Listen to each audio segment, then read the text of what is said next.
Canal del Congreso, el canal de la Unión, presenta.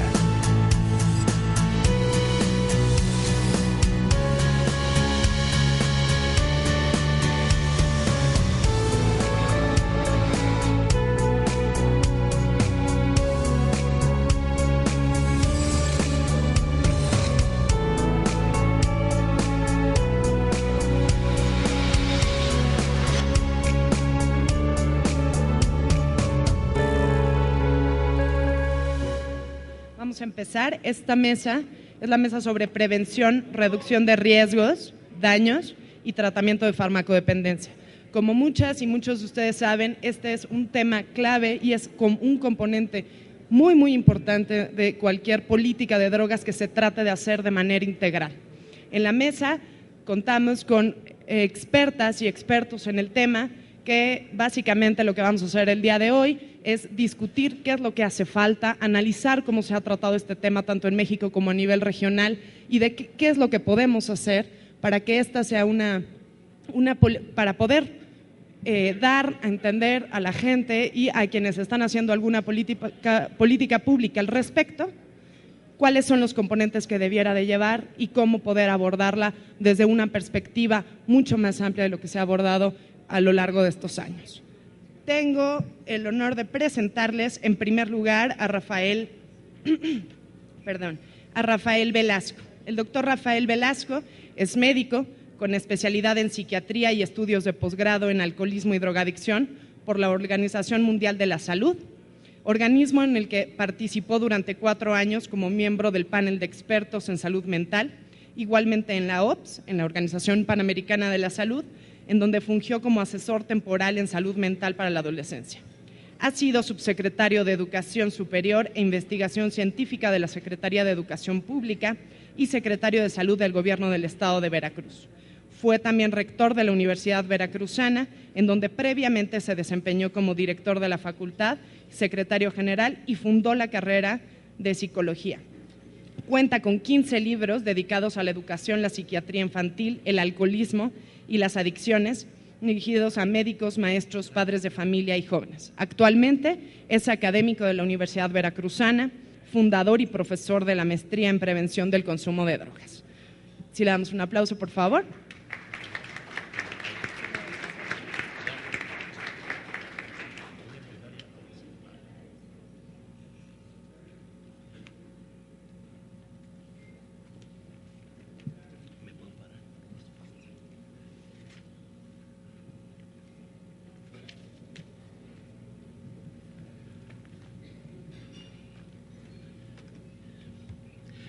Muy buenos días a todos.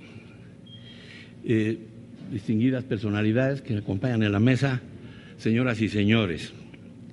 A sabiendas de que dispongo solo de 15 minutos para referirme a un tema tan extenso, anuncio a ustedes los 2 propósitos que persigo. 1. Presentar una breve exposición que estimo necesaria para dejar en el auditorio la siguiente verdad, frecuentemente olvidada o intencionalmente excluida de un debate sensato. La prevención del consumo de drogas ilícitas funciona, alcanza sus objetivos si se practica de manera adecuada y si, sobre todo, se basa en la investigación científica.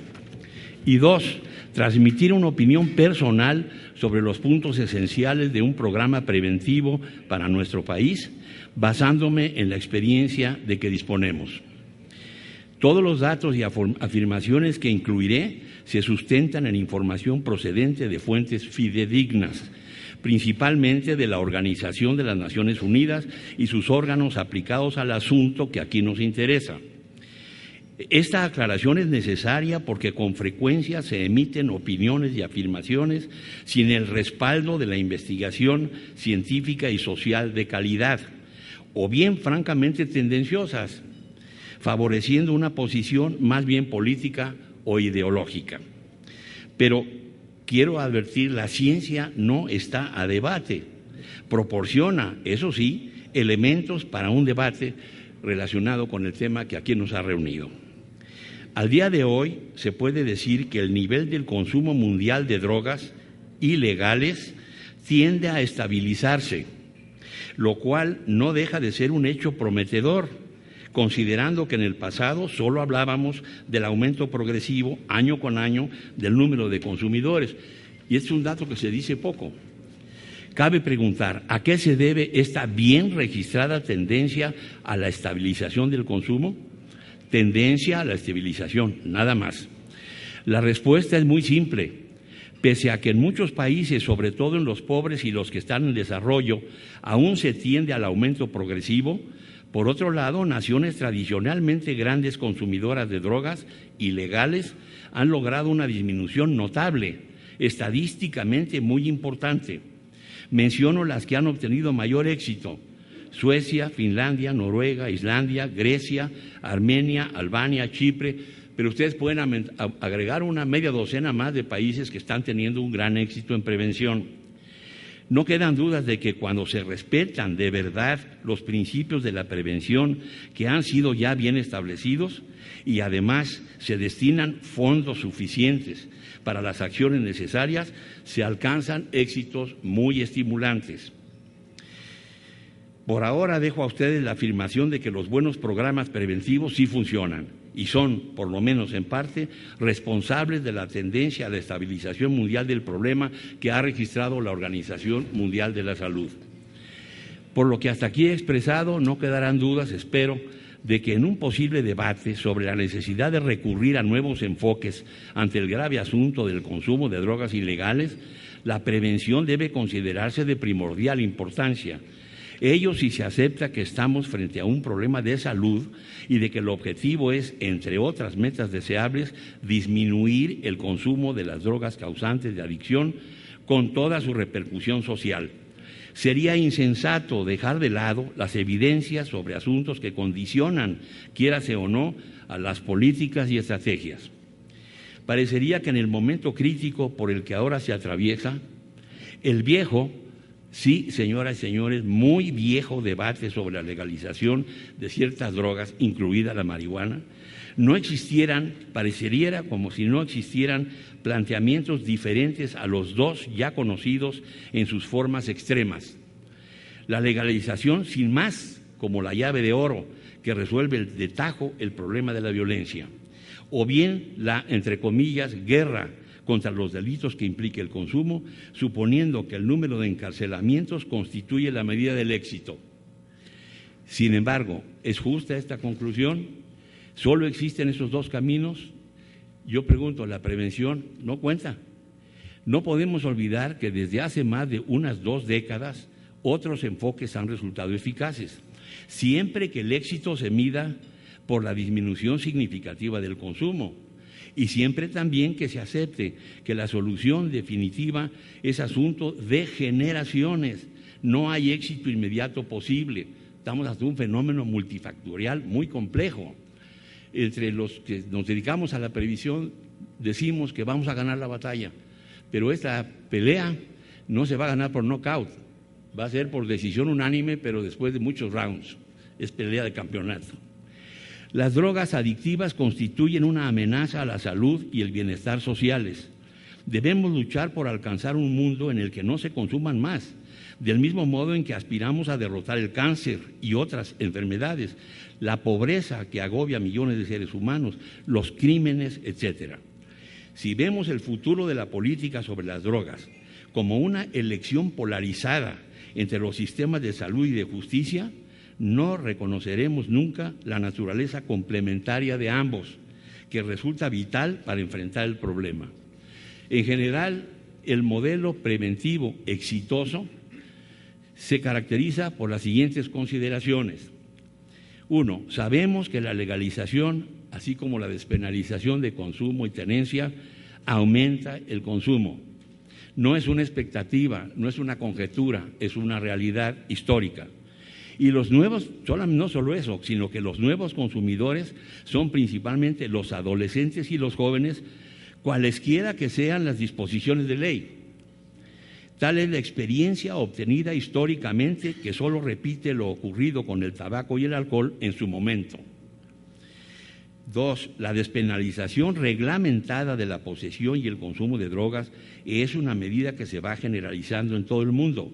siempre regulada en cuanto a la edad del consumidor, la cantidad de droga que puede portarse para el uso personal, etcétera.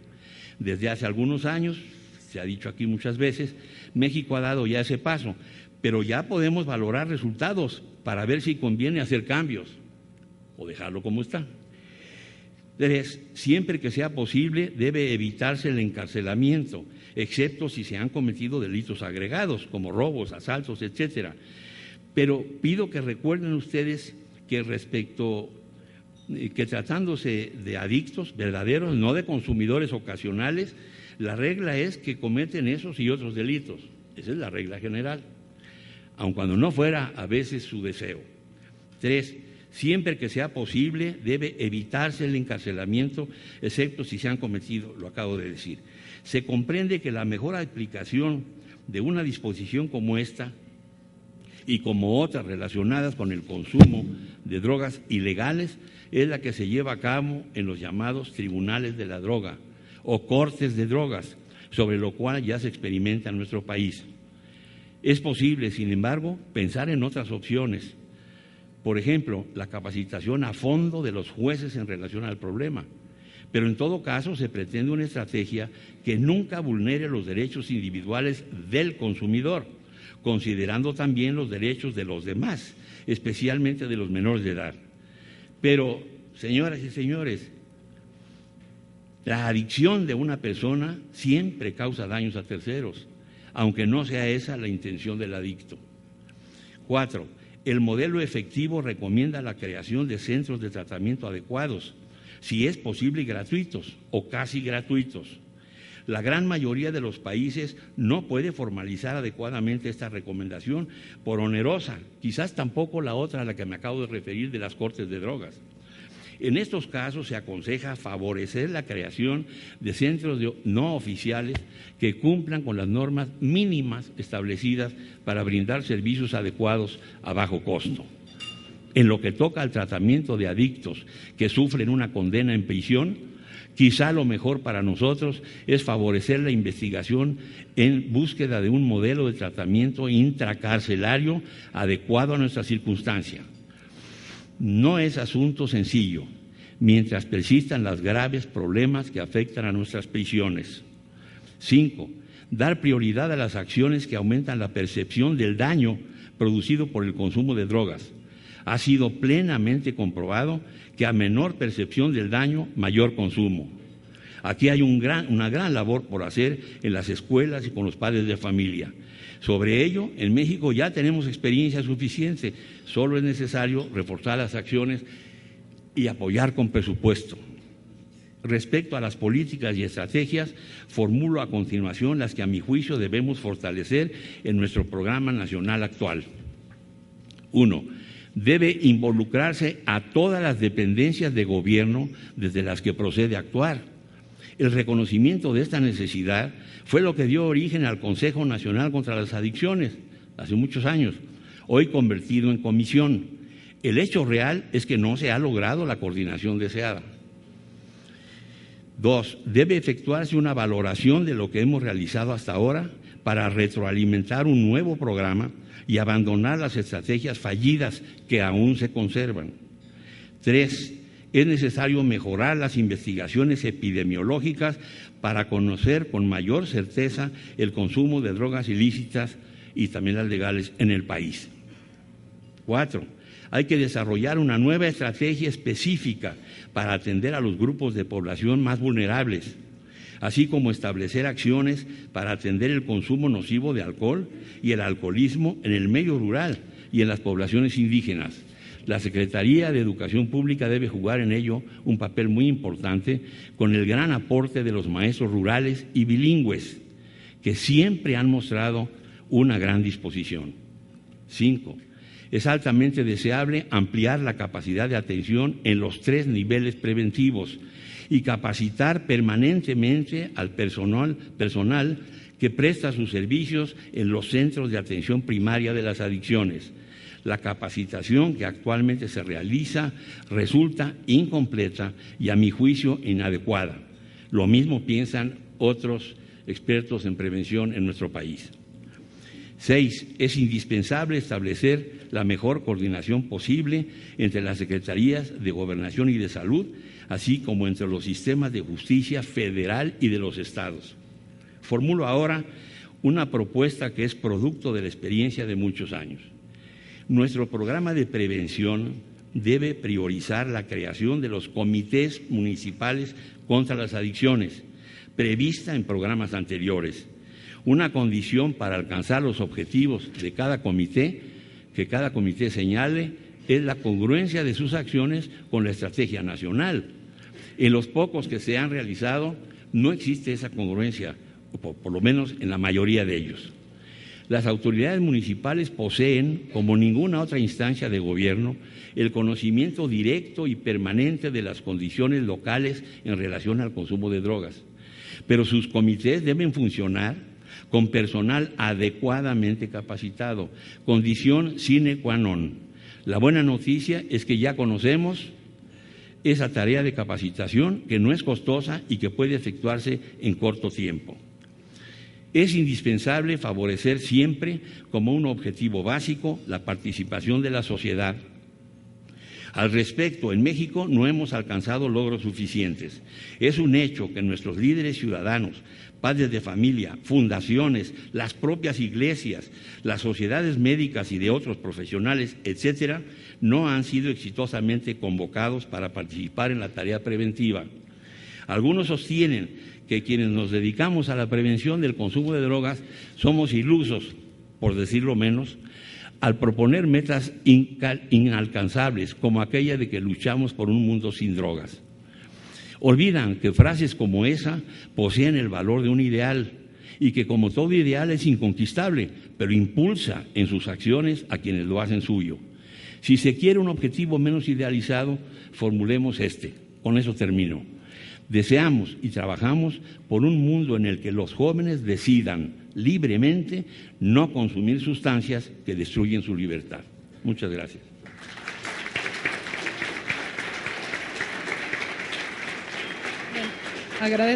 Agradezco mucho al doctor Rafael Velasco y destaco 3 de las propuestas que hoy nos puso. Creo que es importante reflexionar al respecto, entre ellas el involucrar a todas las dependencias de gobierno, valorar y evaluar las estrategias y los programas que se han llevado a cabo, cosa que me parece fundamental, y ampliar el nivel de atención en los 3 niveles de gobierno. Dicho esto, nuestro siguiente ponente es el licenciado Juan Machín. Él tiene formación en la acción para la intervención en situaciones de sufrimiento, especialización en educación para políticas de desarrollo por el Instituto Mora y la Universidad de California del Sur.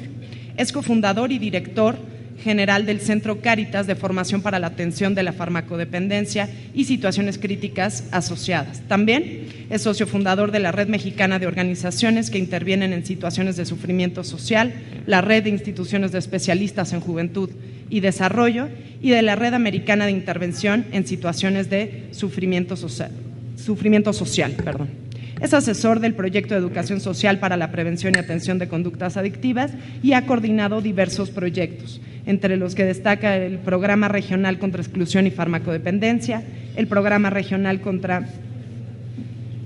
el mismo, pero varios años después, la cooperación entre la sociedad civil y el Estado para el trabajo de formación y en red, financiado por el Ministerio de Cooperación para el Desarrollo del Gobierno alemán. Adelante, por favor. Buenos días, muchas gracias por la invitación y por la posibilidad de participar en este importante foro. La idea de mi presentación es preguntarnos qué política necesitamos, y eso lo voy a plantear desde la perspectiva del modelo que nosotros tenemos, que está desarrollado para la prevención, la reducción de riesgos y daños y el tratamiento.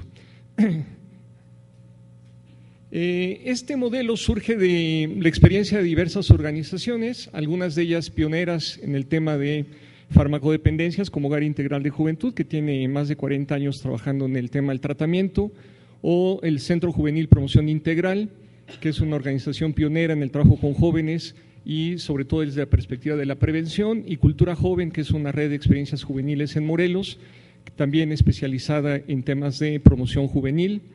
y Cáritas Arquidiócesis de México, que es el órgano de la Iglesia Católica que tiene que ver con la promoción social. Estas 4 organizaciones tuvimos la oportunidad de trabajar juntas muchos años, pero a partir del 95 pudimos desarrollar un protocolo de investigación para desarrollar un modelo de intervención con la asesoría de 2 colegas italianos expertos mundiales y con el financiamiento de la Unión Europea y posteriormente el siguiente año y hasta el año pasado con el gobierno alemán y la Fundación Cáritas Alemana. Entonces, a partir de esa investigación, el primer año nos dimos cuenta, inicialmente habíamos planteado que íbamos a investigar acerca de la prevención y el tratamiento. Nos dimos cuenta que nos estaba faltando algo y entonces en el 96 incluimos un protocolo más que fue precisamente reducción de riesgos y daños. Esta política o esta estrategia de reducción de riesgos y daños generalmente está asociada al surgimiento del VIH-Sida y entonces muy ligada al tema del intercambio de jeringas.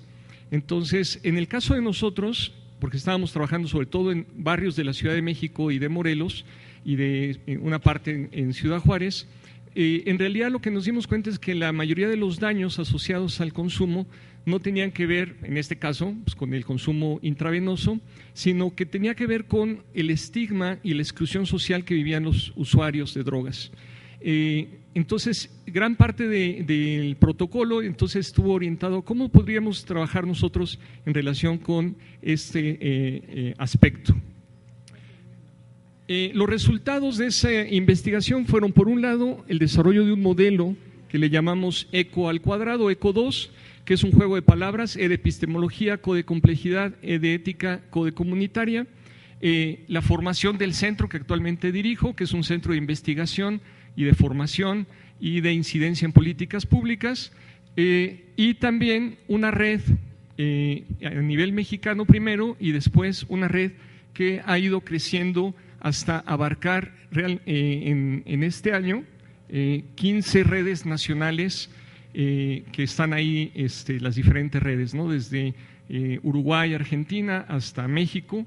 Y este modelo además se han formado otras personas y otras organizaciones, también en Cuba, en Haití, que no, por diferentes razones no se han incorporado a esta red americana, pero también se ha experimentado en otros países de Asia como Pakistán, Afganistán, Bangladesh. Entonces es un modelo que ha tenido un gran impacto, que en estos años del 98 que se concluyó la investigación hasta la fecha, pues que se ha ido experimentando y desarrollando y ha ido teniendo la intervención y la participación de muchas organizaciones, muchas de ellas referentes en sus países, incluso ha llegado a ser política nacional, por ejemplo en el caso de Colombia, en el caso de Brasil, en el caso de Uruguay, donde se ha incluido este modelo como parte de los modelos de inclusión social de usuarios de sustancias.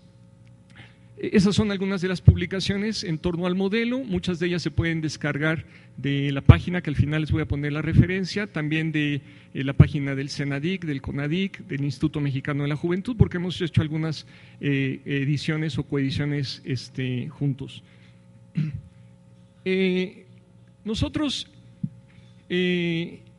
pensamos que es muy importante empezar por definir ¿qué entendemos por droga, sustancia psicoactiva, fármaco? Y para eso, bueno, me remito a la definición que daba Galeno, que era una sustancia que modificaba, ¿no? Que vencía al cuerpo en lugar de ser vencida por él, a diferencia del alimento. Si vamos al diccionario, fármacon, en griego, se refiere tanto a la medicina como al veneno. Y esto es muy importante porque tiene esa ambigüedad. Ya el doctor Tapia lo decía, ninguna sustancia es inocua, incluso el oxígeno, el agua, pueden tener efectos nocivos sobre nuestra salud. Hipócrates diferenciaba igualmente y veía que había una relación estrecha entre alimentos y fármacos y decía que el que hagan bien o mal pues depende de la cantidad, de la calidad, etcétera. O sea que no es que una sustancia por sí misma sea buena o mala, sino cómo nos relacionamos con ella y de otra serie de condiciones. Entonces, esto es muy importante porque generalmente cuando se habla de las sustancias, inmediatamente se piensa que son el diablo, ¿no? Y gran parte del debate tiene que ver, allí lo decía el señor Arce, se ha ido construyendo en todos estos años una imagen satanizada de las sustancias, y entonces cuando se debate, la mayoría de las personas partimos de esas imágenes, de esos prejuicios, de esas representaciones que se han ido construyendo, y eso no nos permite tener una visión más adecuada. Aunque se apele a una visión científica, pues está permeada por esta serie de prejuicios. Todas las culturas han utilizado, ya Javier Sicilia hablaba de los misterios eleusinos, ahí está una foto del templo de Eleusis, donde se utilizaba precisamente con fines para el oráculo, para la comunicación con los dioses. Está también hay una imagen de un chamán en la selva amazónica que utiliza la ayahuasca, pero todas las culturas han utilizado sustancias psicoactivas a lo largo de toda la historia. Incluso algunos antropólogos consideran que la hominización misma tuvo que ver con el uso de sustancias. En nuestro continente, en particular en la región mesoamericana, es potentísimo y es impresionante el consumo de sustancias. Ahí está un billete que en plena guerra contra las drogas, era nuestro billete de 100 pesos, tenía la imagen de Xochipilli, actualmente ya hay otra imagen de Nezahualcóyotl, creo, donde ustedes lo pueden ver este dios en el Museo de Antropología, y su cuerpo está cubierto de diferentes plantas, hongos que se relacionan con sustancias psicoactivas.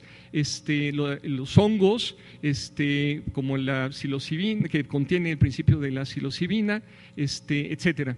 Y es muy interesante porque Xochipilli, que es este dios, precisamente era el dios de las flores, de la poesía, de la danza, de la música, obviamente pues de las sustancias psicoactivas, del arte, del placer, y por eso, aunque yo coincido con que hay que hacer prevención, y ese es uno de nuestros ejes fundamentales, sin embargo, esa idea de un mundo libre de drogas yo no la comparto. Gran parte de lo que le da sentido a nuestra vida tiene que ver con el consumo de sustancias. Simplemente el café, ¿no? Pues lo necesitamos, aquí todo el tiempo ha habido aquí tés, cafés, y entonces pensar que no existe eso sería un mundo que los pueblos mesoamericanos pues lo asocian a la danza, a las flores, a la poesía, etcétera. Además sería imposible, como ya vimos en estos días, nuestro propio organismo produce sus propias sustancias psicoactivas. Tenemos toda una serie de sustancias como la dopamina, la noradrenalina, la adrenalina, opiáceos internos, endocannabinoides, etcétera. O sea, tendríamos que modificar nuestra estructura genética para que estuviéramos por un mundo realmente libre de drogas. Entonces, no solo es utópico, sino que realmente creo que ni siquiera sería deseable. Los usos no están restringidos al pasado. Ahí vemos algunos usos contemporáneos, todavía con usos rituales, incluso pues en las celebraciones cristianas, pues la presencia del alcohol, ¿no? Que también es una sustancia psicoactiva, también los huicholes con el consumo ritual del peyote, y María Sabina, ¿no? Con sus hongos famosísimos. Ante la fuerza de las sustancias se ha visto la necesidad de regularlas.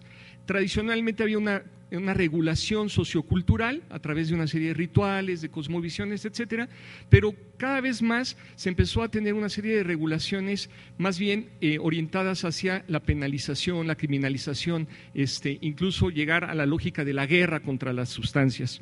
Esta política, podemos decir, perdón, me salté una diapositiva, cuando hablamos de sustancias es muy importante decir que es un fenómeno hipercomplejo. Y siempre que oímos hablar del tema de sustancias, inmediatamente, casi automáticamente se habla del problema de las sustancias o el problema de las drogas. Estamos hablando de un fenómeno hipercomplejo que puede ser problemático a veces, pero inmediatamente se asocia como el problema. Y a veces peor, el flagelo, el cáncer, etcétera, ¿no? Que tiene más bien una serie de contenidos ideológicos muy fuertes. Esa es una representación de la complejidad de lo que estamos hablando. Cuando hablamos de las sustancias tenemos que hablar de una diversidad de sustancias. Incluso la planta de la marihuana, ayer nos mostraban toda la cantidad de principios activos que tiene. Entonces, y si hablamos de otras sustancias, estamos hablando de la cocaína, de la cafeína, de un montón de sustancias. Tenemos que hablar también de la fisiología. No es lo mismo la interacción de una persona, un bebé, que una persona mayor, que un joven. No es lo mismo la interacción si somos hombres o mujeres, no tiene lo mismo con las representaciones sociales que tenemos de la sustancia, ¿qué esperamos? No, tiene que ver también la interacción con el sistema legal, lo que decían, mucho de la paranoia que puede tener un joven que consume marihuana, pues tiene que ver con un sistema persecutorio que está asociado a ese consumo. Entonces, tenemos que cruzar muchas variables y no pensar solamente que las drogas son el diablo, es el mal, y entonces es una sobresimplificación de una realidad que es hipercompleja. Además hay que incluir ahí un eje del tiempo y del espacio. No es lo mismo hoy el consumo en los estados de Colorado, por ejemplo, donde es legal, que en el estado de Texas, o no es lo mismo el consumo hoy que hace 100 años, entonces va cambiando también en el tiempo y en el espacio.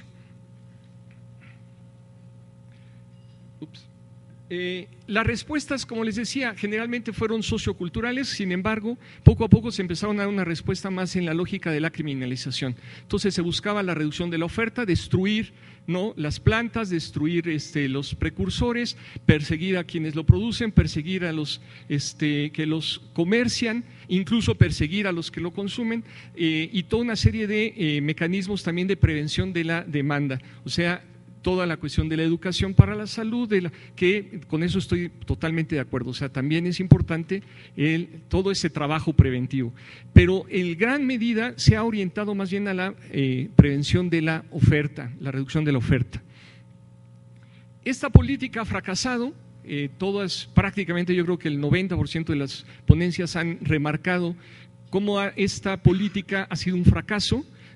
Aunque haya ventajas a nivel o haya avances a nivel de prevención o de tratamiento, que hemos aprendido mucho, sin embargo, como política y la prohibición es un fracaso, ¿no? Y ha tenido una serie de consecuencias negativas, donde los objetivos declarados no se han cumplido, ¿no?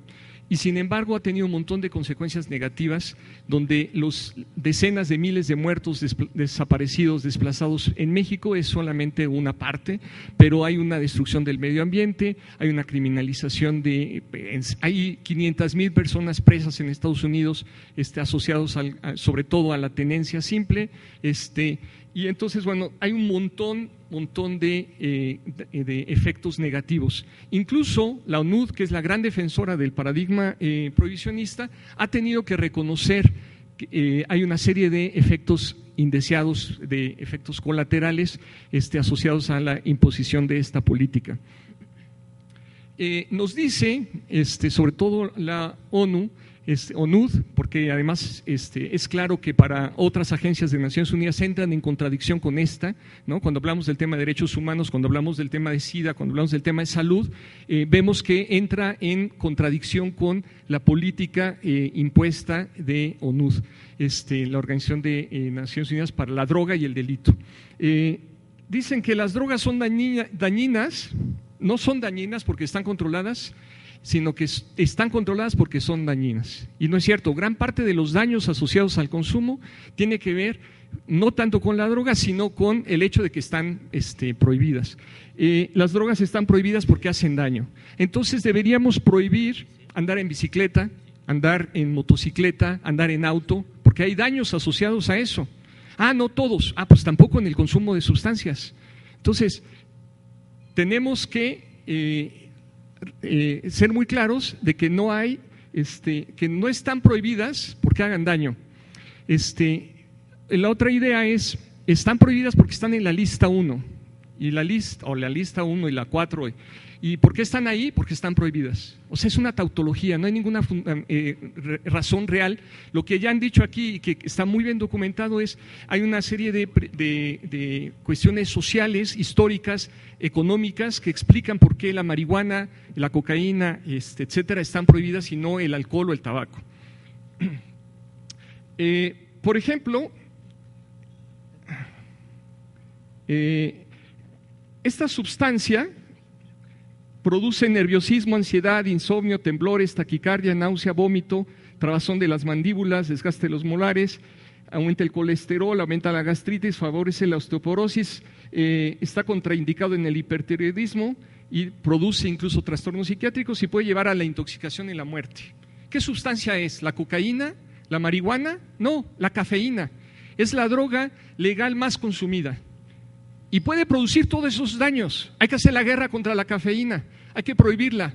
Pues no, es absurdo. Sin embargo, lo han hecho también. O sea, en 1511 la prohibieron, en 1676 la prohibieron. ¿Y por qué? Porque ahí donde se reunían a tomar café estaban conspirando contra el rey o conspirando contra el gobernador. Cualquier parecido con la guerra contra las drogas de Nixon no es mera coincidencia. Es exactamente la misma lógica. Sí. Voy cerrando ya.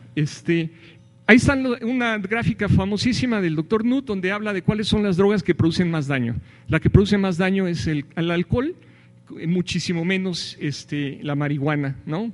Entonces, ¿por qué la regulamos? ¿Por qué la prohibimos? Los analgésicos matan más personas en Estados Unidos, ¿por qué no los prohibimos? Por eso se está ya pensando que hay que pasar a otra política. Entonces, la misma OEA está pidiendo que se analicen otras propuestas. Y básicamente las que se están pensando es precisamente reducción de riesgos y daños, la descriminalización, la despenalización y la regulación del mercado. Esas son algunas de las propuestas que hacemos, pues reconocer que es un fenómeno hipercomplejo, que se deben desarrollar en base al conocimiento científico. El conocimiento científico no es nada más la medicina basada en evidencia, sino también las ciencias sociales. Y las ciencias sociales es súper importante entender. ¿Por qué en Estados Unidos hay tantas personas afrodescendientes presas? ¿Porque son afrodescendientes, entonces hay más probabilidad de que sean criminales? No, pues porque hay un sesgo racista en la aplicación de la justicia. Entonces hay que tomar en cuenta eso también, no nada más una estadística donde me habla de ciertos aspectos, sino también hay que entender los contextos sociales. Y bueno, les pongo en un último ejemplo de la desproporción del uso de la política represiva. Estamos hablando son dos ejemplos al azar casi, 15 millones de dólares se gastaron en la Ouija del Diablo, que es un fraude para detectar las drogas. Se están pensando gastar 680 millones de dólares en comprar unos helicópteros. Y este año, por ejemplo, hubo una convocatoria de coinversión entre el INJUVE y el INDESOL para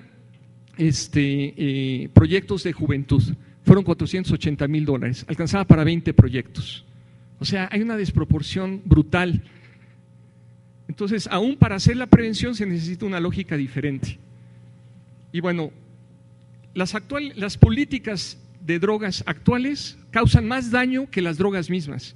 Y entonces por eso pienso que es tiempo de cambiar. Muchas gracias.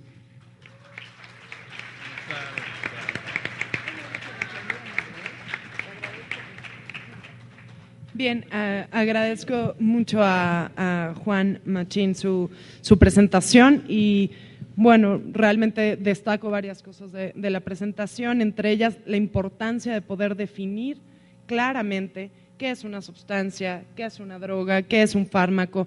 Me parece que en la medida en la que hagamos justamente lo que Juan está proponiendo, podremos tener una política que tenga una lógica distinta a la que hemos estado observando en nuestro país y también a nivel regional. Bien, dicho lo anterior, me permito presentarles a Ángel Prado García.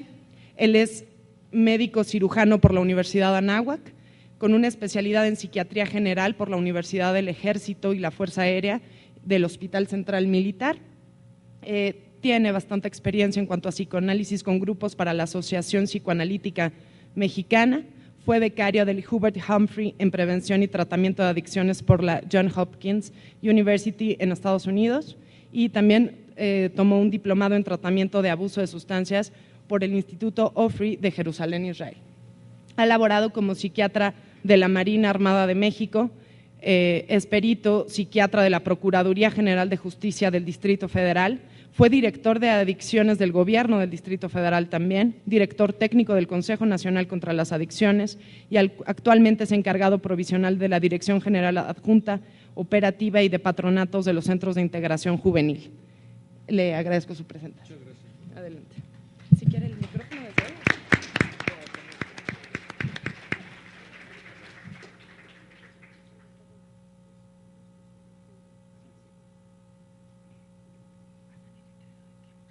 Yo quisiera iniciar mi presentación con un comentario que escuché hace un par de semanas de parte del doctor Julio Frenk.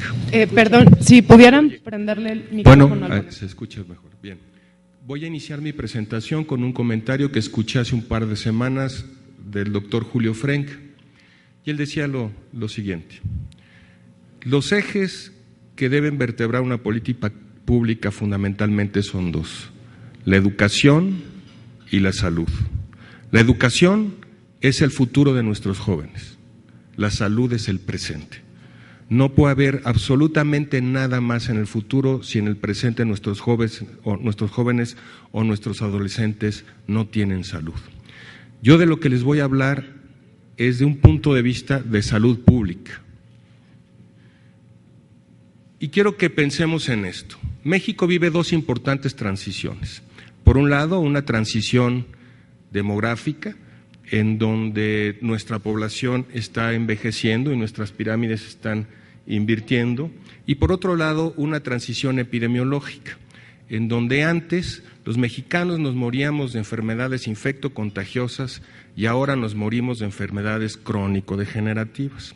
Pero esto es fundamental en la toma de decisiones y en la elaboración de política pública, porque se dice que el 7.6% de la población mexicana entre los 12 y los 65 años ha consumido alguna droga ilegal alguna vez en su vida. Pero vean esto, no es lo mismo el 7.6% de la barra blanca que el 7.6% de la barra roja. El número absoluto de consumidores se irá aumentando en forma paulatina cuando los servicios no irán aumentando en esta misma forma. Tenemos que tener mucho cuidado al respecto. Segundo lugar, ¿cuáles son los ejes que deben hacernos pensar en cuál debe ser la política pública? Primero, ¿qué queremos? Queremos que menos jóvenes se inicien en el consumo de drogas, que estén menos expuestos a un agente que desde la salud pública consideramos un agente potencialmente que los puede enfermar. Segundo lugar, que quienes consumen drogas o han consumido drogas alguna vez en su vida no desarrollen un trastorno y no desarrollen una dependencia. Tercer lugar, que quienes han desarrollado un trastorno por dependencia de sustancias dejen de consumirla, y finalmente que quienes consumen sustancias existan menos externalidades y dañen menos a la sociedad y a su comunidad. ¿Y nosotros cómo podemos hacer y enfrentar esto? A través de este tipo de medidas, desde la promoción de la salud mental, la prevención, la identificación temprana, la intervención oportuna, el tratamiento, la rehabilitación, la reinserción social y la reducción del daño. Este debe ser la gama de actividades y de acciones que se deben desarrollar en el gobierno federal para enfrentar el problema. Ahora, ¿cuáles son las necesidades de atención en nuestro país? Miren ustedes. Según esto, el 90% de la población nunca ha consumido una sustancia ilegal en la vida. Tendremos que dirigir políticas públicas a ese amplio sector de la población. Y fíjense, hay algunos fenómenos desde la psicología que pueden ser graficadas, como es el coeficiente intelectual, en donde si nosotros graficamos el coeficiente intelectual, lo que vamos a tener es una gráfica normal, en donde tenemos pocas personas que tienen problemas con su coeficiente intelectual y pocos genios, y una gran cantidad de personas que están en el área bajo la gráfica que se considera como normal. Si nosotros graficáramos la vulnerabilidad de nuestros adolescentes, tendríamos una curva asimétrica en donde las desviaciones estándar no sumarían 0. Esto quiere decir que tendríamos muy pocos adolescentes totalmente protegidos. ¿Esos adolescentes qué necesitan? Necesitan información científica, información confiable. Tendremos otro grupo, otro gran grupo bajo la gráfica que tienen una vulnerabilidad más importante. Ellos necesitan información, pero la información no es suficiente. Necesitan otro tipo de acciones y otro tipo de situaciones para lograr la prevención. Y finalmente tendríamos un grupo también reducido de adolescentes con una vulnerabilidad extrema. Adolescentes con trastornos del estado de ánimo, con ideación suicida, trastornos de déficit de atención con hiperactividad en la adolescencia, trastornos de ansiedad generalizado, en donde ahí las pláticas y las charlas no sirven absolutamente de nada. Lo que necesitamos es intervenir con tratamiento de salud mental para que estos chavos, para que estos adolescentes tengan menos probabilidad de consumir sustancias en el futuro. Pero ¿cuáles son las situaciones y los determinantes que hacen que esta vulnerabilidad de los adolescentes aumente? Ahí las tenemos. Estos son los determinantes. Mayor disponibilidad de sustancia, hiperurbanización, falta de oportunidades laborales, falta de oportunidades de desarrollo, ¿no? ¿Qué necesitamos para hacer frente a estos determinantes sociales? Autogestión, participación social, desarrollo comunitario, en fin, habilidades para la vida, promoción de la salud mental. Pero lo que no podemos pensar es que si yo aumento la disponibilidad o aumento los determinantes, va a disminuir el consumo. No desde la salud pública. Y mucha gente cuestiona la prevención. ¿Sirve o no sirve la prevención? Miren ustedes, es como si nosotros cuestionáramos la utilidad de los antihipertensivos. Es que tenemos un gran problema de hipertensión arterial, sí, pero tenemos una población obesa, fumadora, que no hace deporte, no hace ejercicio, ¿no?, con antecedentes heredofamiliares. Entonces, el problema no es si sirven o no sirven los antihipertensivos. Lo que tenemos que reducir son los determinantes sociales de los hipertensos. Lo mismo pasa con las adicciones. No debemos cuestionar la utilidad de la prevención. Lo que tenemos que hacer es elevar la dosis de la prevención y reducir los determinantes sociales que están llevando a las personas a consumir sustancias. Volvamos a nuestro esquema y veamos que el 7.8 las personas han consumido sustancias y el 0.7 consumen con patrones de dependencia. Necesitamos tratamiento también, ya hablamos de la prevención, también necesitamos tratamiento. La American Society on Addiction Medicine nos habla que no todos los pacientes necesitan el mismo tratamiento. Hay pacientes que requieren ciertos tratamientos, hay otros pacientes que requieren otros tratamientos. Cuenta la historia de una persona que fue a Transilvania y le dijeron que se tendría que estar preparada contra los vampiros, compró su pistola con balas de plata, en la noche fue mordida por los vampiros. ¿Por qué? Porque las balas de plata son para los hombres lobo, no para los vampiros. Lo mismo necesitamos, nosotros necesitamos saber a dónde derivar nuestros pacientes y a qué tipo de tratamiento.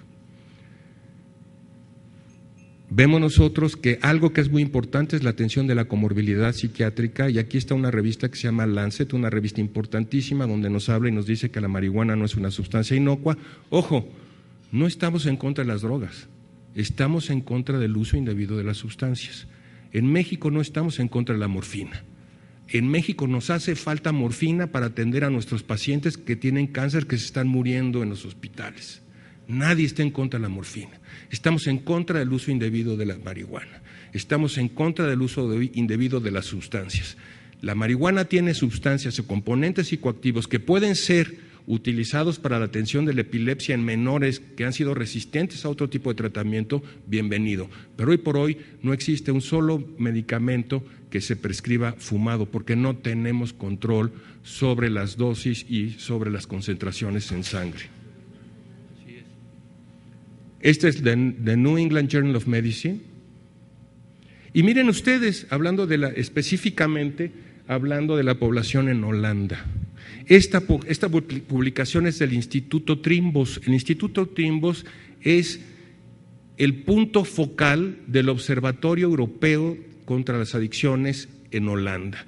Y nos reportan que los que consumen marihuana, el 43% o el 46% han intentado en forma infructuosa dejarla y no han podido. Entonces, sí produce trastornos. Cuando se habla que solo el 9% de quienes prueban la marihuana desarrollan dependencia, déjenme decirles que si en México existiera un alimento en donde el 9% de quienes los prueban tuviera complicaciones tan graves como una dependencia, en ese momento estaría prohibido el alimento. Entonces, no se puede hablar de que solo el 9%. Es una sustancia que, como otras, también tienen la capacidad de producir adicción e ir en contra de la voluntad de los sujetos. Veamos en Holanda cómo ha ido en aumento, no son datos míos, son datos de los holandeses, cómo ha ido en aumento la hospitalización por marihuana. Y miren esto que es importantísimo, ¿cuánto gasta Holanda en la atención de las adicciones? Ahí está la cifra, esa es la fuente. En 2010, 1.513 millones de euros en una población de 17 millones de personas. Si nosotros traducimos estos euros a pesos mexicanos y lo llevamos a 112 millones de personas, necesitaríamos esta cantidad en pesos para atender el problema de las adicciones en nuestro país. Esta cifra es más que el presupuesto de la Secretaría de Salud. Ahora, ¿qué necesitamos en materia de tratamiento? El número de camas por habitantes que nos dice la Organización Mundial de la Salud, que llegan hasta 10 camas por habitantes. Esto implicaría una gran carga para tratar el problema. Pero necesitamos estas camas. Estas son las camas que existen en nuestro país. Esto es lo que nosotros necesitamos. Tratamiento con ibogaína que tenemos en Rosarito, Baja California, cuando es una sustancia que está prohibida en los Estados Unidos por el número de muertes que ha producido, y sin embargo en nuestro país la comercializamos para que vengan los norteamericanos a tratarse con ibogaína en nuestro país. Sin embargo, no todo es malas noticias. Centros de Integración Juvenil ha atendido a casi 500,000 personas en 5 años. Esto quiere decir, miren ustedes, si formáramos nosotros a cada uno de nuestros pacientes de México a Cuernavaca, cada metro, podríamos ir 70 veces de ida y vuelta. ¿Cuántas veces más queremos ir a Acapulco con pacientes? No debemos aumentar la disponibilidad de las sustancias ni los determinantes sociales. Estas son algunas de nuestras unidades que, a diferencia de las otras, ojo, no son lujosas, pero sí, Centros de Integración Juvenil trata a sus pacientes con mucha dignidad. Se ha cuestionado también el tratamiento, lo mismo contra la hipertensión. Si nosotros tuviéramos un medicamento que bajara en esta forma la hipertensión arterial, diríamos que es un extraordinario medicamento. Con las adicciones son exactamente lo mismo. Lo que pasa es que seguimos pensando en el consumo de sustancias como si fuera una situación que tiene que ver con el mal y no con la salud y la enfermedad. Disminución del daño. Esto no es Estados Unidos, esto es México, es El Bordo en Tijuana. Estas imágenes, de ahí es donde sacan las personas el agua para cocinar la heroína. Muchas gracias. De ahí es donde sacan para inyectarse, se habla que una sustancia nueva, el crocodile, podría afectar. Cuando tenemos más de 30,000 consumidores de sustancias intravenosas en el norte de nuestra república, miren ustedes, esto es lo que pasa. Díganme ustedes si esto no amerita estrategias de disminución del daño. Sí, nada más que las estrategias de disminución del daño tienen que establecerse de acuerdo al contexto y al momento en que estas situaciones se desarrollen. Muchas gracias por su atención.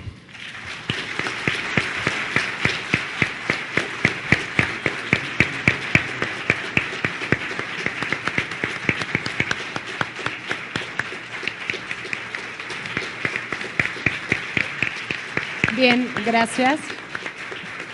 Le agradezco mucho al doctor Ángel Prado.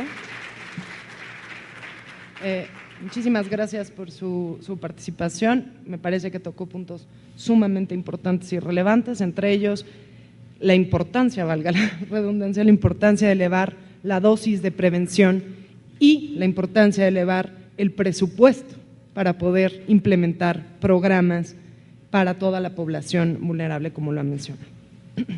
Nuestra siguiente ponente es Lisa Sánchez. Ella es licenciada en Relaciones Internacionales por el TEC de Monterrey, y es maestra en Gestión Pública y Gobernanza por la London School of Economics and Political Science. Actualmente dirige el Programa Latinoamericano para la Reforma de la Política de Drogas de México Unido contra la Delincuencia y Transform Drug Policy Foundation.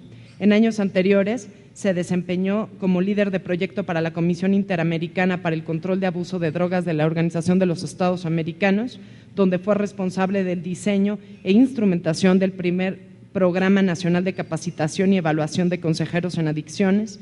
Es cofundadora del Programa de Política de Drogas y Reducción de Daños de Espolea y ha colaborado como consultora externa para el Instituto para la Atención y Prevención de las Adicciones de la Ciudad de México y la Unidad Académica de Estudios de Desarrollo de la Universidad de Zacatecas. Adicionalmente, trabajó para la Sociedad Internacional de SIDA y el Consulado General de México en París, y desde el 2013 Lisa es asociada del Proyecto Internacional de Política de Drogas del Centro de Pensamiento LSI Ideas. Adelante, Lisa, gracias.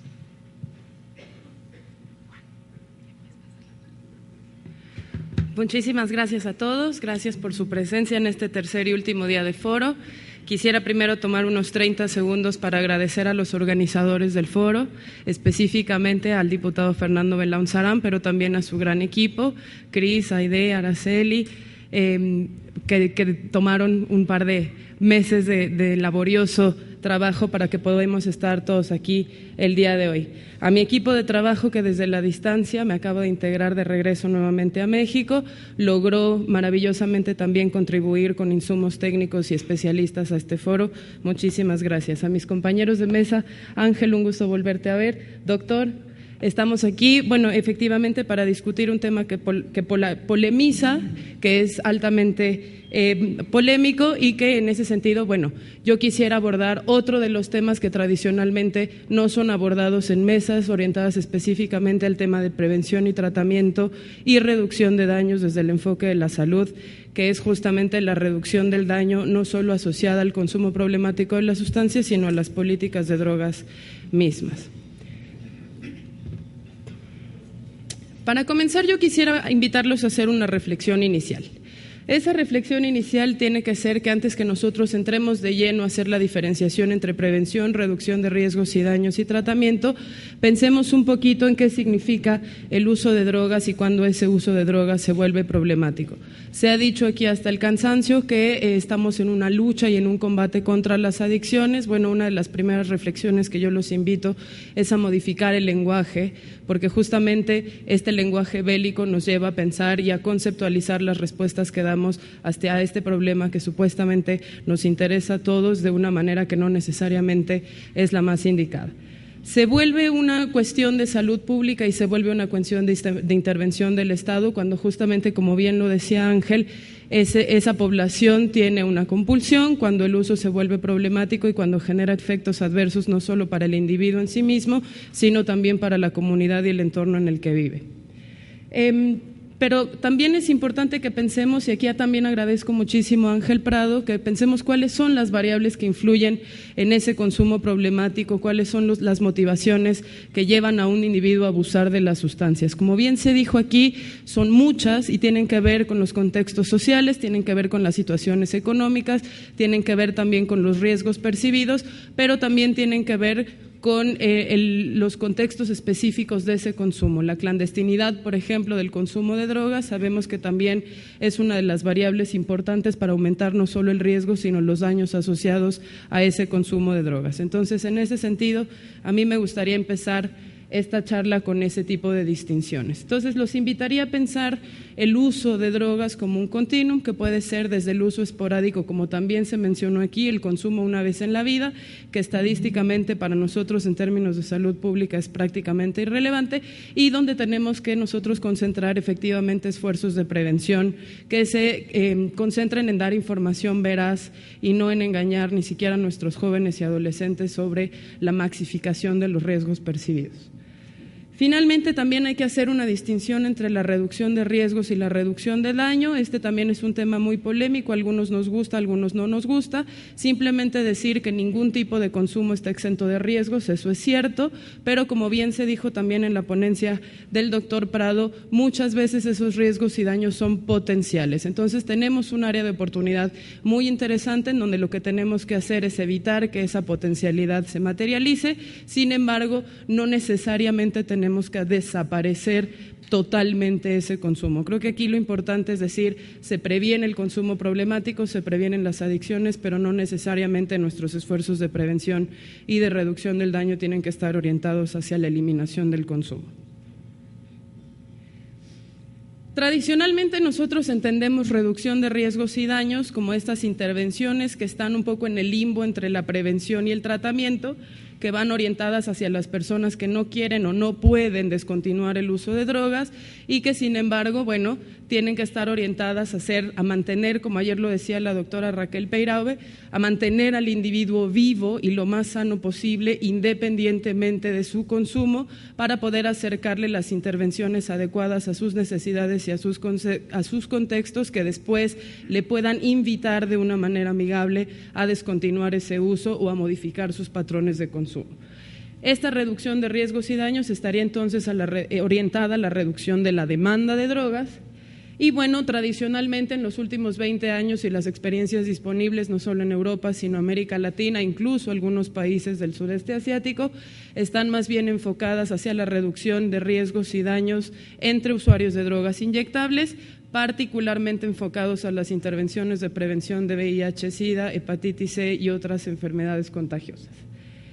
Sin embargo, yo quiero también tomar esta oportunidad para que pensemos si todas estas estrategias tienen que ser las mismas, si la reducción de riesgos y daños orientada a la reducción de la demanda de drogas significa solo uso inyectable, solo uso problemático y solo uso de ciertas drogas como la heroína, o si podemos también aumentar esta reflexión hacia el uso, por ejemplo, de una realidad que está presente en Latinoamérica, como el uso de cocaínas fumables, o si tiene que ver también con otro tipo de drogas, como ayer nos señalaba Rafael Camacho, en la irrupción, por ejemplo, del mal uso de inhalables en el contexto del uso de sustancias psicoactivas que no necesariamente están pensadas para que se consuma por humanos.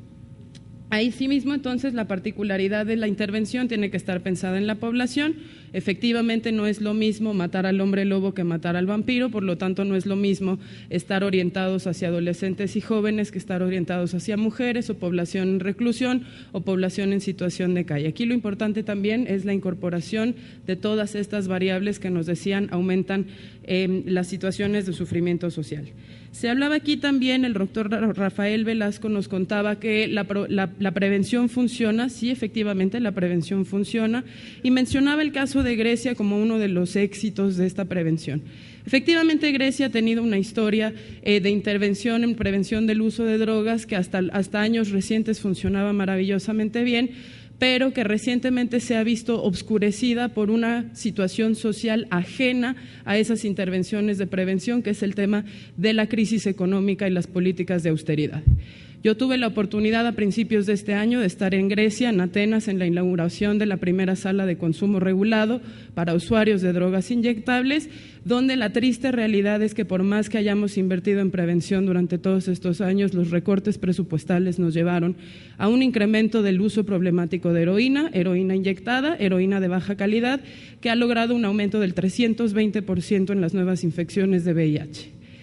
Este aumento de 320% en nuevas inyecciones de VIH está llevando a Grecia a niveles de la última, digamos, del finales de la década de los 80 y requerirá una inversión pública mucho mayor de la que se hubiese requerido si no se hubieran recortado los proyectos de prevención y reducción del daño para esta población que sufre por motivos ajenos a la sustancia, que sufre también por desempleo, que sufre también por estigmatización y sufre también porque tiene que consumir en lugares clandestinos en donde no puede tener acceso a esos insumos de reducción del daño que permitirían por lo menos prevenir esas infecciones. Pero más allá de la reducción del daño orientada hacia la reducción de la demanda de drogas, yo quisiera cuestionar la reducción del daño alrededor del control de la oferta.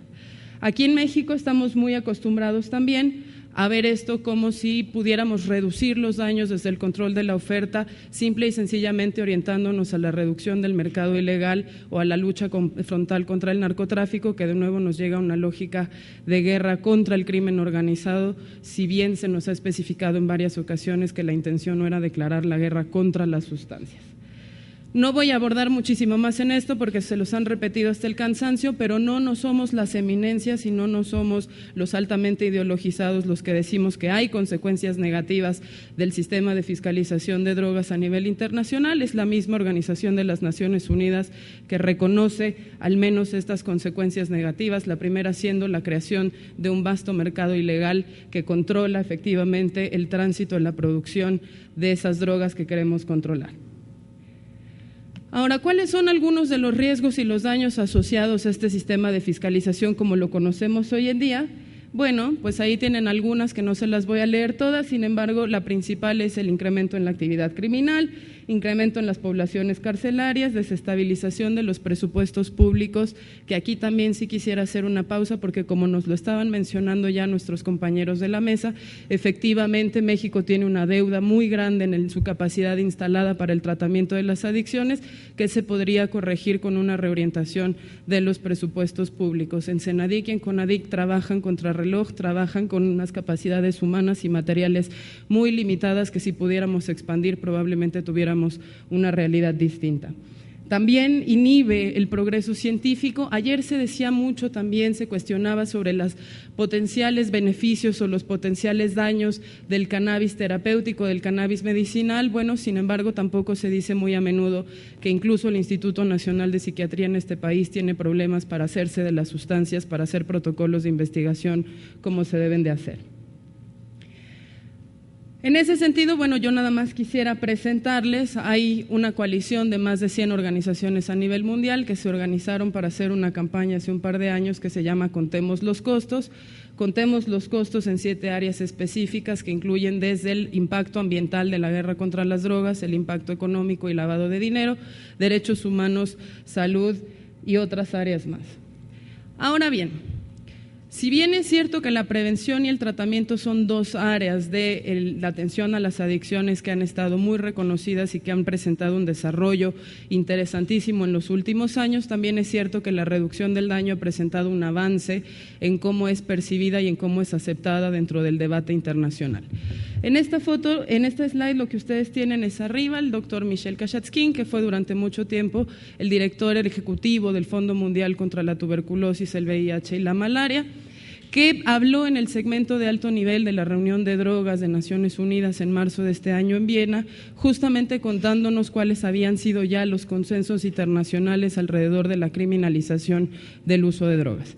Michel nos dice efectivamente que ahora por fin entendemos que la reducción del riesgo y daño es parte del continuo de atención que tenemos que implementar en todos nuestros países y que el uso de drogas no elimina el derecho a la salud. Finalmente hemos entendido durante muchos años de discusión que el usuario de drogas no puede ser un sujeto que se le niegue el derecho a la atención y no puede ser un sujeto que se le criminalice antes de que se le atienda. En ese sentido, Naciones Unidas reconoció 6 puntos que les voy a poner a continuación, que tienen que ver justamente con cómo la reducción de riesgos y daños se tiene que incorporar de manera definitiva en las políticas nacionales y en las políticas internacionales. En ese sentido, yo saludo la declaratoria del subsecretario Campa, que el día de la inauguración de este foro nos habló de la voluntad política del gobierno mexicano para incrementar, aumentar y escalar los esfuerzos de reducción del daño, no solo orientados a la demanda, sino también a la oferta, y estaremos evidentemente pendientes que el discurso pase a la acción. Se reconoce entonces que la criminalización del consumo, las políticas actuales y el encarcelamiento aumentan las epidemias de VIH-Sida, de hepatitis C entre usuarios de drogas inyectables. De nuevo, esto no soy yo, esto es Naciones Unidas. Se reconoce también que los programas de intercambio de jeringuillas y de intercambio de agujas, así como las terapias de sustitución para el uso de opiáceos, son también intervenciones, mecanismos eficaces para reducir el uso compartido de parafernalia contaminada, que de nuevo pone a los usuarios de drogas en posiciones de riesgo. Se reconoce que la reducción del riesgo y daño como intervención es particularmente rentable, en el sentido en que el value for money que obtenemos de cada dólar invertido en reducción de riesgos y daños es mayor a la inversión. Se reconoce que el encarcelamiento de las personas que usan drogas solo aumenta su vulnerabilidad. Entonces, de nuevo, hablando de todos estos elementos que hacen o potencian que el uso de drogas se vuelva un uso problemático, aquí también es preciso expresar que no es solo el aumento en la disponibilidad, sino también la criminalización, lo que nos pone en posiciones de riesgo aumentado. Los servicios de reducción del daño, que específicamente, y como también se ha abordado aquí con las transiciones poblacionales o los cambios demográficos y las transiciones epidemiológicas, ponen a las mujeres en el centro del diseño de políticas públicas, en donde tenemos que incrementar los servicios, donde se incluya reducción de daños para mujeres, incluyendo servicios de salud sexual y reproductiva, porque muchas veces lo que terminamos haciendo es criminalizando a las madres de familia que tienen cierto uso problemático de drogas. Y finalmente, que se tienen que reformar todas las leyes y políticas de drogas que obstaculicen el acceso de las personas a la reducción del riesgo y daño, de nuevo esto dentro del marco del derecho a la salud. Voy a ir muy rápido, simple y sencillamente decir que cuando nosotros hablamos de reforma de política de drogas, nunca estamos anulando la posibilidad y la necesidad de contar con prevención, con tratamiento, con esfuerzos orientados a la reducción de esos consumos problemáticos, sino que además estamos pensando que esos esfuerzos se tienen que complementar también con acciones orientadas a reducir los efectos nocivos de esa criminalización y de esas políticas. Y aprovecho aquí también para citar a Julio Frenk, quien nos compartía datos de la Comisión Nacional de Población sobre la epidemia de homicidios en este país, que ha reducido la esperanza de vida de los hombres jóvenes entre 15 y 29 años. Quiero tomar el último minuto que tengo para decir y desmitificar también que la reforma de la política de drogas no es una panacea, no es una solución única y no resuelve todos los problemas, porque muchas veces aquí se ha dicho que cuando se opta por la reforma y se privilegia también la posibilidad de contemplar opciones de legalización y regulación legal, lo que estamos haciendo nosotros es afirmar que todos los problemas se van a resolver con la legalización de una sustancia. No se resuelven todos los problemas. La política de drogas no es política social, no es política educativa, es una transversalidad que tiene que estar metida en todas esas políticas, pero soluciona varios problemas relacionados a la prohibición. ¿Tenemos retos y áreas de oportunidad? Sí. Y aquí yo quisiera utilizar estos últimos 30 segundos para abordar el tema de la crisis de financiamiento, que me parece que es otro de los grandes temas que hemos omitido en este foro, porque concentrándonos en defender nuestros puntos de vista hemos olvidado que ninguna política se instrumenta sin dinero. La reducción del daño, tenemos el último informe de Harm Reduction International, que se llama justamente la crisis del financiamiento global a la reducción de riesgos y daños, y donde nos dicen en esta gráfica, que les invito a consultar, el informe está disponible en línea para su libre descarga, cuáles son los principales financiadores de las intervenciones de reducción de riesgo y daño a nivel mundial. Tenemos en primer lugar al Fondo Mundial, del que desafortunadamente México ya no es un país receptor. Tenemos a la cooperación estadounidense, la cooperación australiana y otros financiadores como la Open Society Foundation, a la que también se le critica mucho en esta teoría del complot. ¿Cuáles son los recursos totales que necesitamos para asegurar que todas las personas con uso problemático de drogas tengan acceso a reducción de riesgos y daños? Pues ustedes lo pueden ver ahí. No son muchos millones de dólares los que se necesitan y sin embargo sí son muchos millones de dólares los que nos gastamos en aplicación de la ley y en políticas punitivas. Y los dejo con ese último dato. En el 2000, no alcanzo a ver, creo, me parece que es el 2010, lo que estábamos viendo ahí es que teníamos presupuestos totales y programas e intervenciones totales para dotar a cada usuario de drogas inyectables del mundo solo con 2 jeringas limpias por mes. Ustedes que están en el terreno y ustedes que conocen esta realidad mejor que yo me dirán si esto es suficiente o si tenemos todavía mucho por hacer. Muchísimas gracias.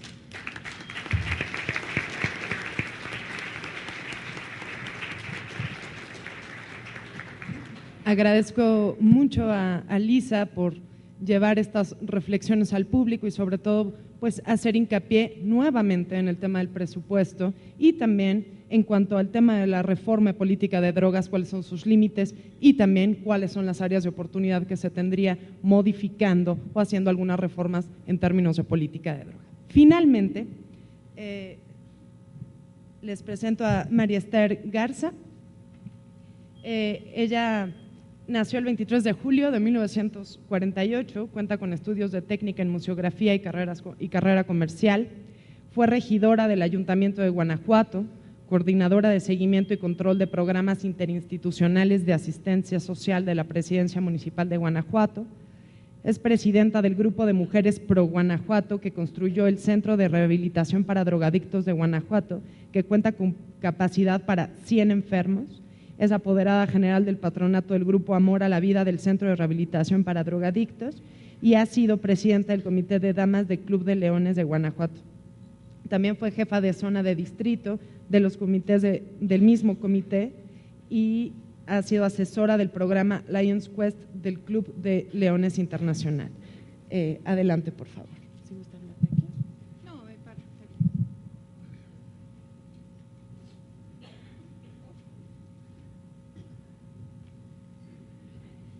Muy buenos días.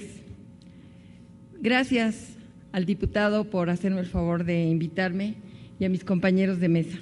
Soy diputada federal por el 4º Distrito de Guanajuato, pero yo vengo realmente de la sociedad civil y es por ello que me he involucrado desde hace 20 años en este tema de las adicciones. ¿Tienes el...? Perdón. Gracias. Perdón, pero estoy recién operada de los ojos. Como se podrán dar cuenta, no soy experta en esto de cifras y terapias, pero nosotros llevamos en Guanajuato, desde la sociedad civil, un programa que nos ha dado muy buenos resultados en este aspecto. ¿Me le vas cambiando, por favor? Gracias.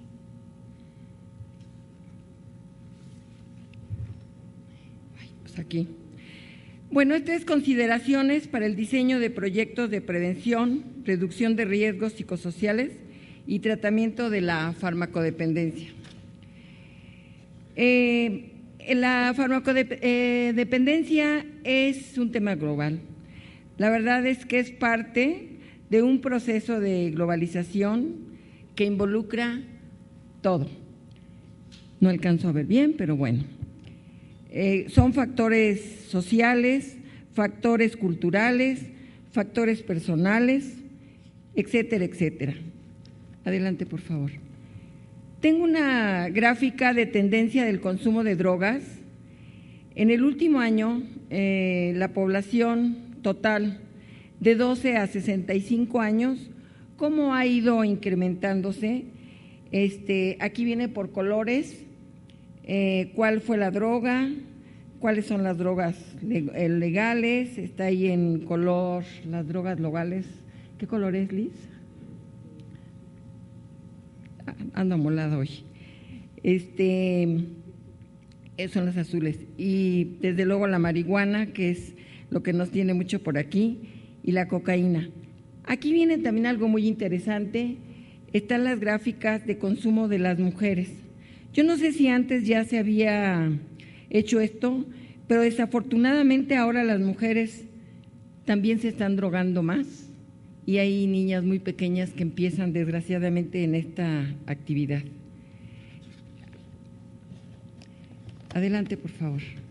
Tenemos esta gráfica de factores psicosociales asociados con el consumo de drogas.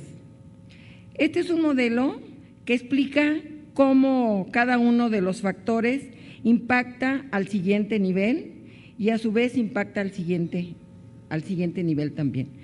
Tenemos, por ejemplo, en la primera, que es sociedad y macroambiente. ¿Qué es macroambiente? ¿Qué es la pobreza, inequidad, falta de alternativas de educación, empleo para los jóvenes, crimen organizado, etcétera? La comunidad, que es el mesoambiente, es la inseguridad en las colonias, disponibilidad de armas y droga, falta del programa de prevención y tratamiento. El siguiente es tolerancia, es el consumo, violencia en la familia, en la escuela, enfermedades mentales en la familia no tratadas, falta de programas de apoyo. El personal, bueno, infancia con vicisitudes, factores genéticos y estrés, falta de apoyo social y de oportunidades, enfermedades mentales no tratadas, etcétera.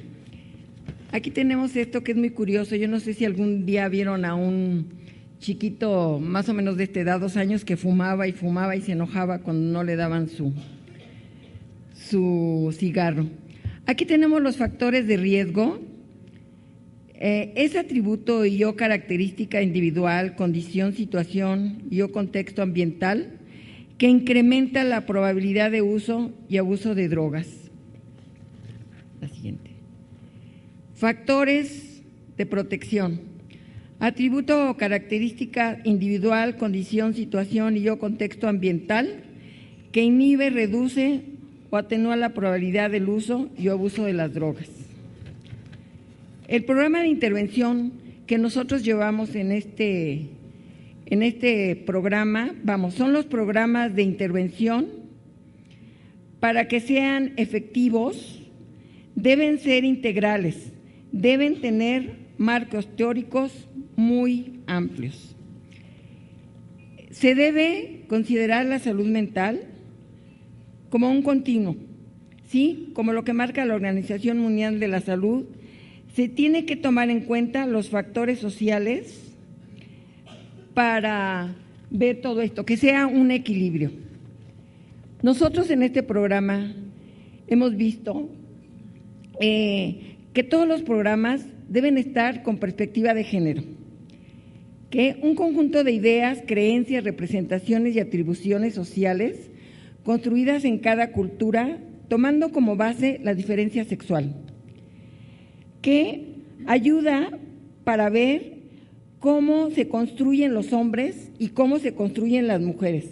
Por ley, debe de haber transversalidad en todos estos programas, porque no es lo mismo educar o cómo se construye una mujer a un hombre. Aquí también se ha visto mucho el malestar. El malestar es social y la enfermedad es biológica. El malestar es el sufrimiento que no puede ser descifrado ni expresado en palabras y que aparece como sufrimiento anímico en el cuerpo, como síntoma mal definido y sin causa orgánica demostrada. Aquí tenemos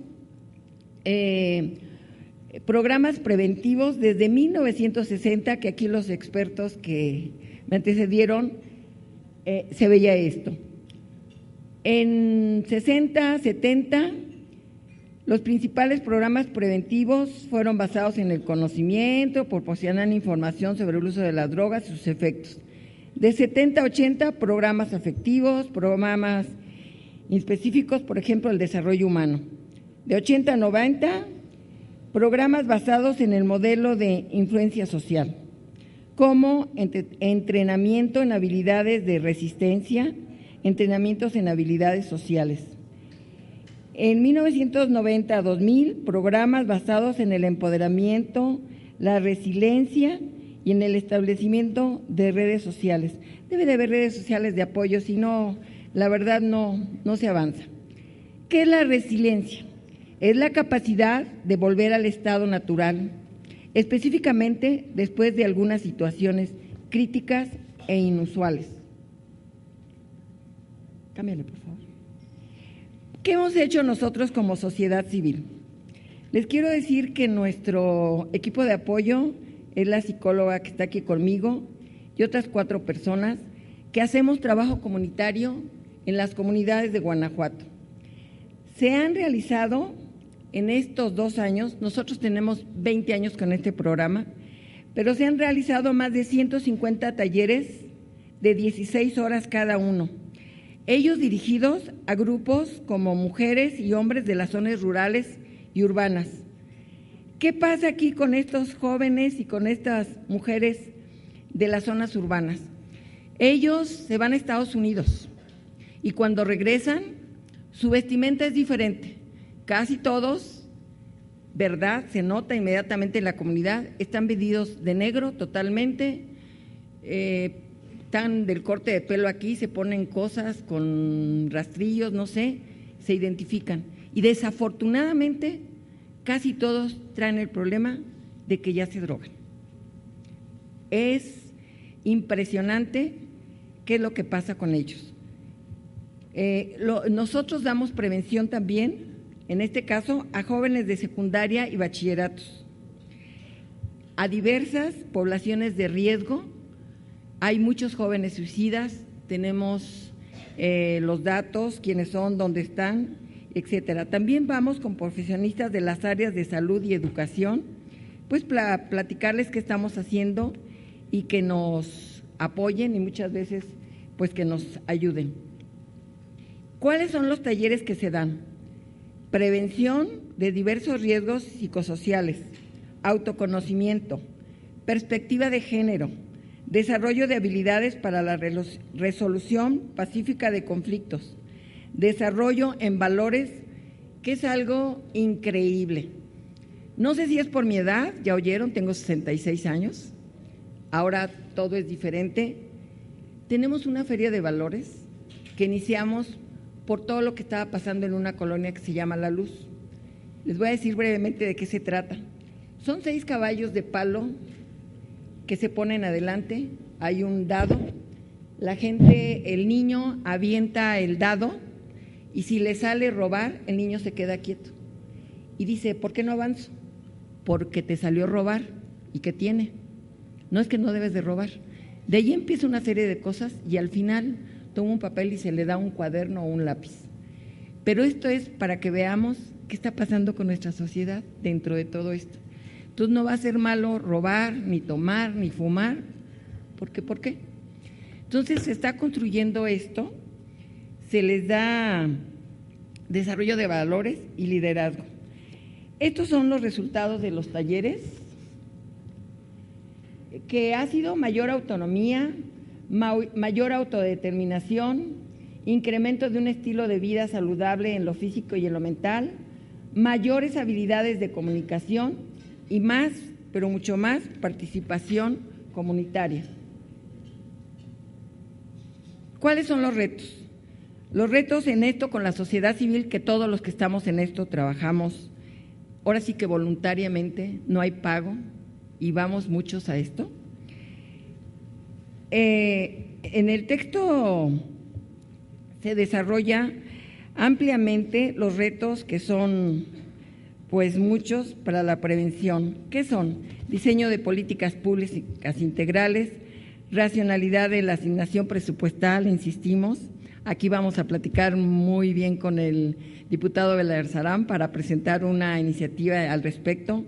Modelos de intervención, fortalecimiento de redes, capacitación, actualización al personal de diferentes áreas, que es lo que hacemos también, sistema de registro eficiente y énfasis en la prevención temprana. Les quiero platicar muy brevemente cómo es que yo empecé con esto. Yo tengo 20 años de trabajar con drogadictos anónimos y aquí ustedes deben de saber, se llevan los 12 pasos. Es una disciplina muy buena, de todo lo que yo conozco. En el estado de Guanajuato se tienen 3 centros. En Guanajuato capital se tiene uno que tiene una capacidad para 100 jóvenes. En León se tiene para mujeres, 100 mujeres. En León se tiene uno para niños. Yo el primero que llevé me impresionaba porque el niño medio sabía hablar, lo llevó la policía, se llevó al centro y pasa todos los días. La mamá era prostituta, ella trabajaba dentro de su cuarto, sacaba al niño y el niño caminaba y se drogaba con los chicos de la esquina y lo llevamos de 6 años, no hablaba bien todavía. Ahora el joven me dicen que está en la prepa y de los que han estado en el Centro de Rehabilitación de Drogadictos, Grupo Amor a la Vida, en Guanajuato Capital, hemos tenido aproximadamente, se inauguró en 2000, tenemos como 14 años, mínimo han estado 2,000 chicos y yo les puedo asegurar que se han rehabilitado por lo menos unos 350, 400 que decíamos cuando empezamos con el grupo Mujeres Pro Guanajuato, que si se rehabilitaba uno ya lo hacíamos. ¿Qué pasa con esto? Ellos tienen la obligación de ir cada 8 días los familiares, porque muchas veces los familiares son los que los enferman, esto es una enfermedad, y entonces ahí se les da pláticas, se les da autoayuda y se trata de hacer contención con toda la familia. Han llegado familias que los 6 o 7 de la familia son adictos y es curioso porque todos los hijos se han rehabilitado menos los papás. Entonces, esto es lo que hacemos nosotros, insisto, empezamos con Drogadictos Anónimos, ayudar, y ya cuando vimos, junto con ellos, teníamos que hacer prevención, vamos con esto que les comentábamos, con talleres, con vivencias, con juegos, a tratar, y creo que lo hemos logrado, a prevenir las adicciones. Esto es lo que se hace desde la parte de la sociedad civil. No mencioné, pero aquí hemos estado varios grupos sociales. Se mencionó Club de Leones, porque yo soy asesora en un programa que se llama Lion Quest, que se llama Enseñando para la Vida. Está Fuera Máscaras y mucha gente involucrada. No creo que hayamos llegado a la meta, nos falta mucho, necesitamos más gente involucrada, dinero, porque esto sale por parte de la sociedad, porque, y ahorita me quito la cachucha de diputada, muchas veces para hacer un proyecto la sociedad civil necesita 150,000 cosas y no se saben, entonces no se llega a donde se debe ser con los recursos. Yo creo que con una política pública adecuada y con todo lo que se tenga que hacer con los expertos, como todos los que están en la mesa, yo creo que se va a llegar a feliz término con esto. Por el otro lado, les quiero decir que de manera personal, con todo lo que he vivido en 20 años con los chicos adictos, no estoy de acuerdo en la legalización por las vivencias y por lo que ellos han comentado. Dicen que es la primera puerta para entrar a la drogadicción. Normalmente con un churro, como se conoce comúnmente, ellos empiezan a fumar y le sigan con todo lo demás. Ese es como el kinder para seguirle. Entonces, con las experiencias que tengo con ellos, definitivamente no, por todo lo que pasa después de fumar un churro. ¿Sí? Muchas gracias por su atención y les agradezco.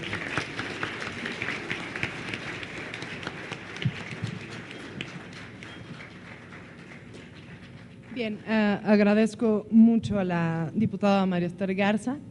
Bien, como ustedes han podido ver, y es algo que no se puede negar, en esta mesa se han presentado 2 perspectivas distintas sobre la prevención, sobre la farmacodependencia y sobre la reducción de daños y riesgos. Una de ellas, como 2 o 3 ponentes de aquí ya lo han mencionado, busca mantener el sistema de prohibición debido, entre otros argumentos que han vertido, al riesgo de la disponibilidad de esas sustancias y al riesgo también de ir incrementando el tipo de consumo y al uso indebido de algunas sustancias. Otra involucra la despenalización como una medida clave para disminuir las consecuencias negativas de la prohibición y del mismo consumo. Creo que evidentemente el tiempo es corto, hay que abrir muchos más espacios. Esto muestra que falta un diálogo importante entre las 2 partes, pero también quiero recalcar y quiero destacar que se tienen puntos en común en estas perspectivas. Y el principal punto en común es que hay que evaluar los programas que hasta este momento se han regido. Que como se dice coloquialmente, dime cuánto inviertes y te diré cuánto te importa. En estos casos, prácticamente todas las y los ponentes que han estado aquí han hablado de la importancia de incrementar los presupuestos para prevención, farmacodependencia, reducción del riesgo y del daño. Y creo que es importante, cuando hay dos versiones que parece que están encontradas, que son polémicas, buscar los puntos en común. Este me parece que es clave. Actualmente, como muchos de ustedes saben, es un peso para la prevención por 16 pesos en el combate al narcotráfico. Me parece que es un punto clave que se tiene que reflexionar mucho más y analizar. Les pido que por favor se queden, todavía hay 2 meses más y no me voy sin antes agradecer muchísimo al diputado Belauro Sarán por este espacio, por moderar esta mesa y por abrir y dar oportunidad a un foro así que creo que a este país y a América Latina le hace mucha falta discutir. Gracias.